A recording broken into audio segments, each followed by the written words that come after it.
daawadahayga sharafta leh ma ogtahay shirkadda McDonald's ee dunida maanta ku fitay inay ka timid fakir yar ay lahayn laba walaalo isla dhasheen laakiin hore u adoonsaday nin amigiisu aad u fog yahay sidoo kale ma ogtahay daawadahayga sharafta leh magac walaalahaas in laga qaaday lana siiyay qof aan xaq u lahayn in la siiyo magacaasi hadaba saaxiibayaal ku soo dhawaada filimkeena The Founder weliba isagoo kooban horta muuqaalkeena la wadaagin waxaan idinka codsanayaa muuqaalkeena like noo saartaan si uu u gaaro asxaab fara badan sidoo kale channelkeena qafiif oo buro subscribe soo dhaadaan mahadsanidin channelkeena waxaan ku soo qaadanaa filimada ugu xiisaha badan kuwa dhiirigelinta leh sidoo kale ku saleysan xaqiiqooyinka dhabta ama sheekooyinka dhabta sidoo kale ugu daawada hal subscribe iyo hal like aadna siisnaan ku dareeman dhiirigelin mahadsanid filimkeena ay wuxuu ku socdaa ninkan oo lagu magacaabo Ray Kroc labadan walaalo sheekada filimkan waxay ku bilaabanaysaa Ray Kroc isagoo ah weliba dhexaad sidoo kalena wajahaya nolol adag sidoo kale wuxuu ku nool yahay nolol isugu jirta jab iyo rajo wuxuu iibin jiray makiinad sameysa milkshake sidoo kale ninkan meel walba uu tago kaliya wuxuu maqli jiray hal kelmad taasi oo ah no ama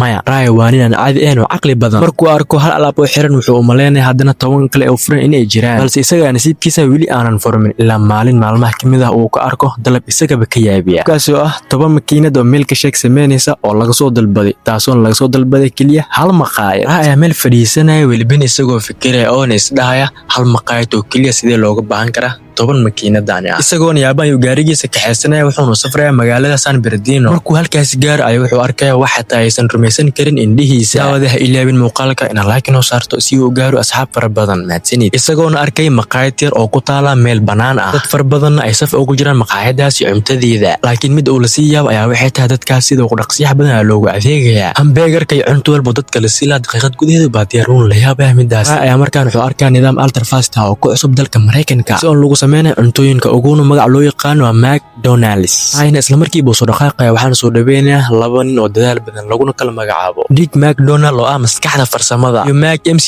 Donald oo ah ruux jilicsan ee sheekada walaalaha ayaa waxay bilaabayeen inay u sharxaan qaabkii uu dhisay qaabka uu shaqeynayo speed system-kaani Ryan meeshaas wuxuu ku dhex arkaa fursad aad iyo aad muhiim ah oo aad iyo aad u weyn adigana daawadaha ilaawin muuqaalka in like noo saarto sidoo kale waxay muujinayaan meelaha istaagaan shaqaalaha sida ay kala qondeen shaqooyinka iyo talaabo kasta oo cuntada lagu diyaarinayo sida warshad diyaarsan laakiin loo rogay maqaayad Ray ayaa markaan wuxuu dareemayaa inuu arkayo wax aan ka jirin dunida bani isagoo afka taagayo hamar wuxuu isdhayaa nidaamkan hadii la qaaday la geeyla magaalada caalamka oo idin wuxuu noqonayaa mid inqilaab leh Ray markaas wuxuu soo bandhigay fikradiisa isagoo ku dhaxaya MC Donald aan ka dhigno shabakad ay magaalo kasta leedahay walaaluhu way ka shakinayaan Ray sababtoo hore u sameeyeen tijaabadaas oo kale balse ma uusan u shaqeynin laakiin Ray waa nin hadal macaan wuxuu ku qancinayaa inuu isaga ilaalin doono tayada maqaaxidaas adigana daawadaha ilaawin janaalkeena qafiif bro na subscribe soo dhaado sidoo kale like noo saarto muuqaalkeena si uu gaaro asxaab fara badan ugu dambeyn waxay ku shiinayaan inay furaan meel cusub laakiin Ray waxa la soo bandhigaa shuruudo adag shuruudaas in Ray uu aqbalaya balse gudaha ayaa wuxuu isku dhahayaa idinku waxaan idinka dhigan doonaa kabaha aan ku socon lahaa Ray ayaa markaan wuxuu bilaabayaa inuu furo laamo cusub ka maalgashadayaasha aheen waxay ku qancaan Ray fikradiisa hore markii hore waxa xukumi jiray dad hantiilayaal ah balse Ray markaan uu fakiray wuxuu keenay shaqada ka sidoo kale degdeg badan laakiin hal dhibaato ayaa jirta walaalaha MC Donald waxay joojinayaan isbedel waliba oo uu doonayo Ray in uu sameeyo xitaa hadii uu isbedelka faa'iido leeyahay waxay leeyihiin ma jiro wax cusub oo la sameeyo nidaamka midkii hore aan ku heshiinin oo kaliya oo kaliya ayaa jiri doona balse Ray markaan wuxuu dareemayaa heshiiskaasi in uu yahay silsilad isaga lagu xidhxidhay balse Ray ayaa waxay soo dhawada xilliga isbedeleed noloshiisa waxaan u imaanayaa ninkan oo sheegaya sir taasi oo ah lacagtu in aysan ahayn beegarka